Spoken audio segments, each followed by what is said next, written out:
everyone. I welcome you all to our English class. Today we'll do block level, that is compare and contrast essay. Now first let us understand what do we mean by compare and contrast essay. It is just like an essay with three parts: introduction, body and the conclusion. Okay, now let's come to the main part, that is compare and contrast. Whereas in the topic you will be given two separate things. Now the easiest thing how you can do is draw a Venn diagram. I hope you all know what is a Venn diagram. I will tell you further in the video what it is if you don't know.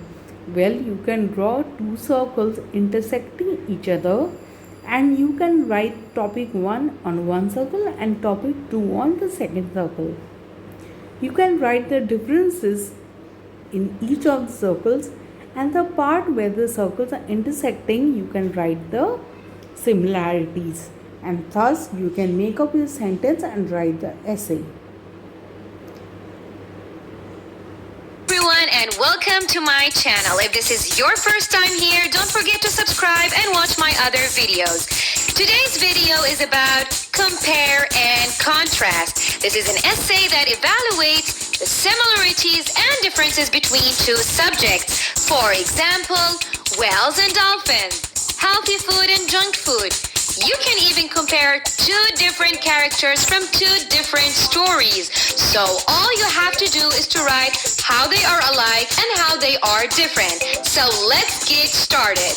Now the first step is to brainstorm your ideas, because this is going to encourage you to come up with different thoughts and ideas. And the best way to do so is to draw a Venn diagram.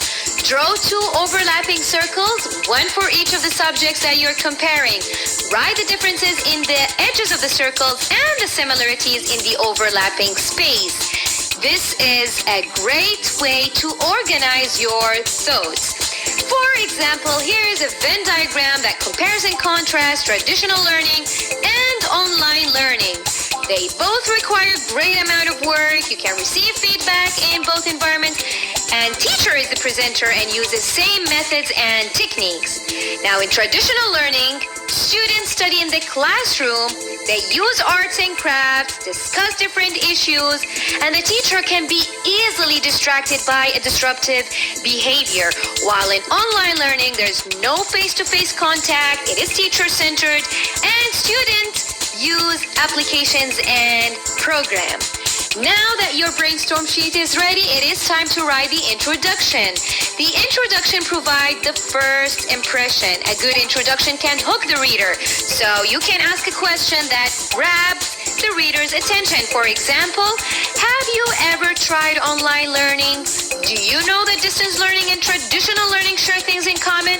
Yet, they're different in so many ways. Now look at the space that I left at the beginning of my paragraph. This is called indent, and you leave it at the beginning of each paragraph. Look at the word share things in common and different. These words indicate that my writing is going to compare and contrast, so make sure to include similar words in your introduction. Now it is your turn to think about two subjects. Brainstorm your ideas, then write your introduction. If you're done, watch my other video that discuss how to write the details. Thank you very much for watching. I'll see you in the next video. Always remember, in your compare and contrast, you have to write your introduction. The body will consist of the similarities and the differences of the object that is mentioned in your topic. And the conclusion will be, maybe you write of any one topic, or maybe you write both the topics together. Okay, thank you.